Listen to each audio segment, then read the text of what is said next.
All right, Larry Krueger here with a Pig in a Pickle video. And of course, we're brought to you by Pig in a Pickle, 2 locations, Emeryville and Corte Madera. They're open 7 days a week in both spots from 11 a.m. till 8 p.m. or until they run out. Pig in a Pickle, the best barbecue in all of Northern California. All right, let's do a little video on the New York Giants. We'll give you a little scouting report for the Thursday nighter. I just finished watching the all 22 of Giants Cardinals, and I also watched the condensed version of Giants Cardinals. And what an afternoon that was for the Giants. I mean, really an amazing game for them. Let's get into this one. New York, was being dominated by the Arizona Cardinals. They were down 20-0. Talk about a game that was a tale of two halves. I felt like I was watching a college bowl game. Cardinals led in the first half 20-0. The Giants won the second half 31-8 and wind up winning 31-28. And it truly was a tale of two halves. First half, James Conner kind of ran at will. He had 106 yards and a touchdown on the game. He pretty much ran through the Giants defense on a number of plays. Jalen Thompson had an interception on a tip ball from Daniel Jones to Saquon Barkley. Arizona averaged 5.2 yards per carry for the game, and a lot of that damage was done in the first half. And they built a 20-0 lead behind Josh Dobbs, who's now 0-4, by the way, in his career as a starter. And if you just looked at that first half, man, everything the Giants did was bad. I mean, the whole first half against the Cardinals was plagued by drops, costly penalties, missed tackles, shoddy tackling, one turnover. And then they go into the locker room. They come out in the third quarter down 20-0. And Daniel Jones goes up top on the first play of the third quarter to the rookie wide receiver Jalen Hyatt on a 58-yard bomb. And that was, they just didn't turn back from there. It was one of the biggest plays of the game. The momentum shifted. And if you really want to say what was the difference in the second half, it was explosives. The Giants had explosive plays. Jalen Hyatt had 2 catches for over 80 yards, and they limited Arizona's explosive plays. Arizona had basically no explosive plays in the second half of this game. A couple things to talk about here. One, the Giants have Bobby Okereke, Okereke, I guess some people are calling him. I always called him Okereke. But anyway, Bobby, the former Stanford linebacker, is a really nice addition to their defense. He had 8 tackles. He had a tackle for a loss.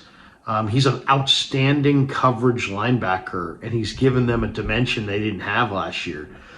Dexter Lawrence is a monster in the middle. I mean, they run a 3-4 defense.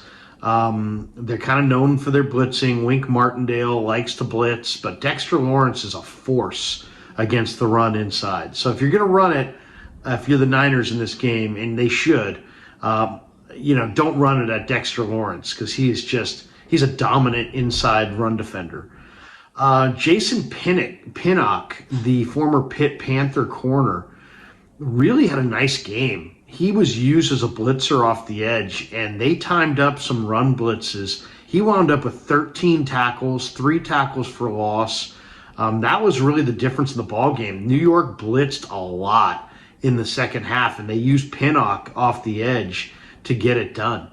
So that stood out to me. So watch out for Jason Pinnock as a blitzer from his cornerback position. The Giants are really banged up on the offensive line. Andrew Thomas, their star left tackle, didn't go. He had a hamstring. He was inactive. I'm not sure if he's going to go in this game against the 49ers. Ben Bredesen, their left guard out of Michigan, had a concussion in the second half. I don't know what his status is for this game. He may not go. Saquon Barkley injured his ankle late in the fourth quarter. He had a day where he had 17 catches for 63 yards and a touchdown. But he is, they're saying it's a game time decision Thursday night. I'd be shocked if Barkley played. He's supposed to be out 3 to 6 weeks. He's going to play 4 days after wrenching the ankle. If he plays, he's not going to be nearly 100%, which is a major factor because he's 40% of their offensive touches since the start of last year. So if he doesn't go, expect Matt Breida to go, the former Niner, and we know Breida's got a lot of speed for sure. But the Giants on the offensive line have problems, and the Niners' defensive line should dominate. Joshua Zudo, the backup offensive lineman the Giants put into the game, really struggled. He struggled in pass protection. He struggled as a run blocker. He struggled with penalties. But, man, what a game for the Giants. It was their biggest comeback since 1949. I mean, that's amazing when you think about it. And so what was the difference in the two halves? The Giants limited the explosives the Cardinals had, probably just cut them out altogether. They had explosives of their own with Daniel Jones going up top to Jalen Hyatt a couple times. But it was Jones himself. Daniel Jones threw for 321 yards and 2 touchdowns. He also had 9 runs for 59 yards. He had a 14-yard touchdown run. Daniel Jones is a real runner, and the Niners have to account for Daniel Jones as a runner. I don't see any way the Giants win this game on Thursday night unless Daniel Jones gets loose for a number of runs. And then Graham Gano came on and kicked a 34-yard field goal with 19 seconds left for the difference in the ball game. The sponsor of today's video is Mojo Fantasy. Mojo Fantasy has introduced a whole new way to play fantasy football this year. It works by entering into contests and building a portfolio of players. The better your portfolio performs, the more cash you win. It's simple. The props you pick act like stocks. You can buy and sell player stock live all game long. You can cash in on a hot start or just hang on and let them ride. Pick as many props as you want and try to beat the crowd. And, of course, if you want to play Mojo Fantasy alongside me, check the link in the description. And, Arizona's in a world of hurt. I mean, they're a bad outfit. They've lost 6 in a row at home. They're just a bad football team. But, man, you look at the Giants. What a weird year. They start off, they get destroyed by the Dallas Cowboys in week 1. They lose 40-0. They're down 20-0 at halftime. They literally were down a collective 60-0 before they scored their first points of the season. Now, Jones has some help. Hyatt's clearly the deep threat, and he's dangerous. He's got a lot of speed, and he's got really good hands. Darren Waller is now here. The former Raider Pro Bowl tight end is here in New York. And Waller and Isaiah Hodgins, who's from Berean High School in Walnut Creek, the former Oregon State star, give Jones 2 big, very dependable wide receivers. So that's a big part of their formula right now as well. Hyatt's their deep threat. Jones is dangerous as a runner or as a thrower. You really got to contain him in the pocket. Matt Breida has got a lot of speed, but they lose out on Barkley. As I said, he was 40% of their touches since the start of last year. But the Niners D-line in this matchup should dominate. Jones has been sacked 10 times in 2 games. That's the second most of any quarterback in the NFL, and the 49ers should get to him a number of times. If they don't, Steve Wilkes is going to have some questions to answer at the end of this game. Now, on the defensive side, Lawrence is, as I said, a monster. The Giants can't stop the run. They've allowed 273 rushing yards in 2 games. That's the 7th most in the NFL. They're giving up over 136 rushing yards per game to Tony Pollard in week 1, James Conner in week 2. So whether it's McCaffrey, Elijah Mitchell, J.P. Mason, Debo himself as a receiver,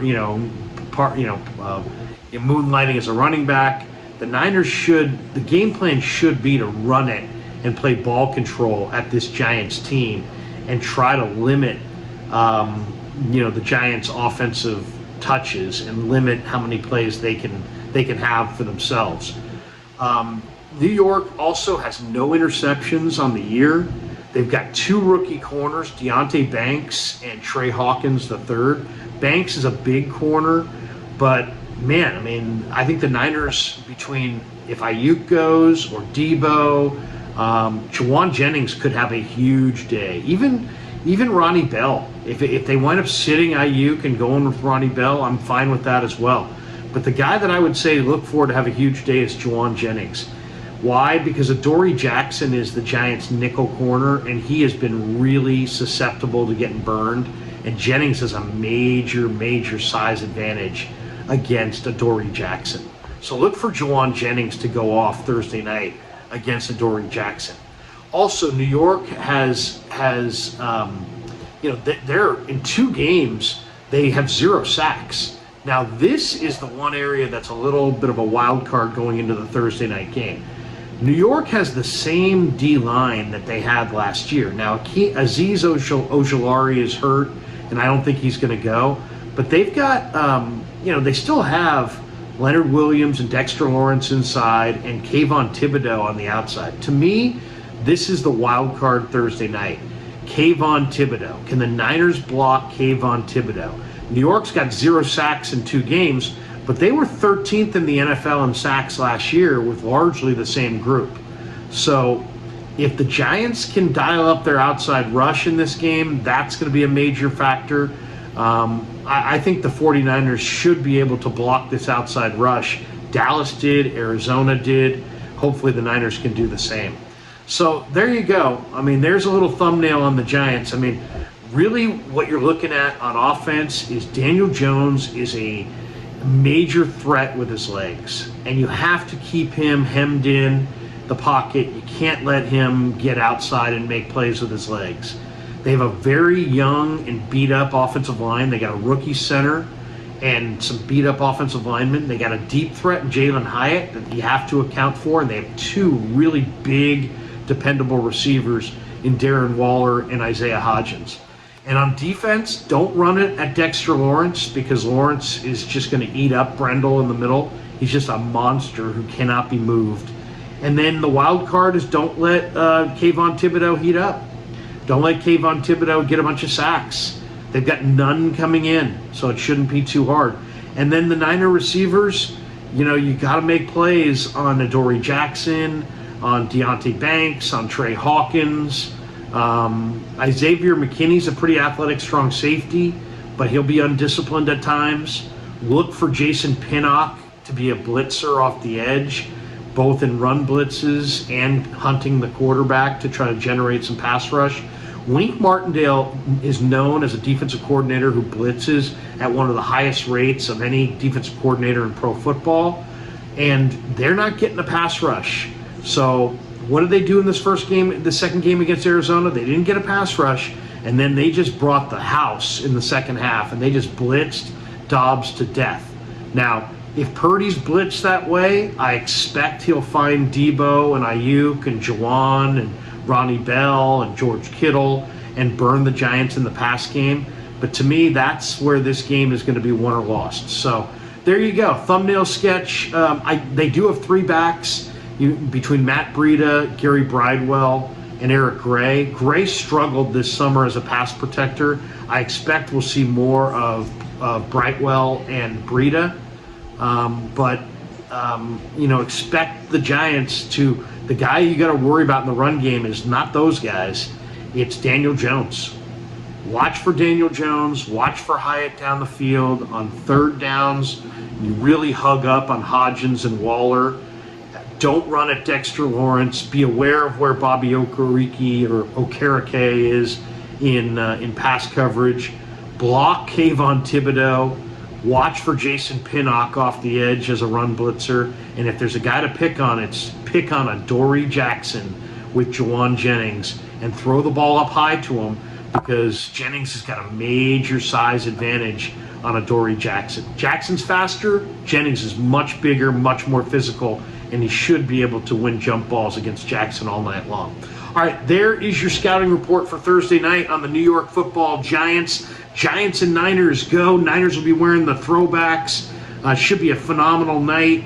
The air quality could be not great, but look for the Niners to go to 3-0 with a big win against the Giants on Thursday night. Thanks to Pig and a Pickle for being the title sponsor of The Crook Show, and thanks to all you guys for supporting The Crook Show on YouTube.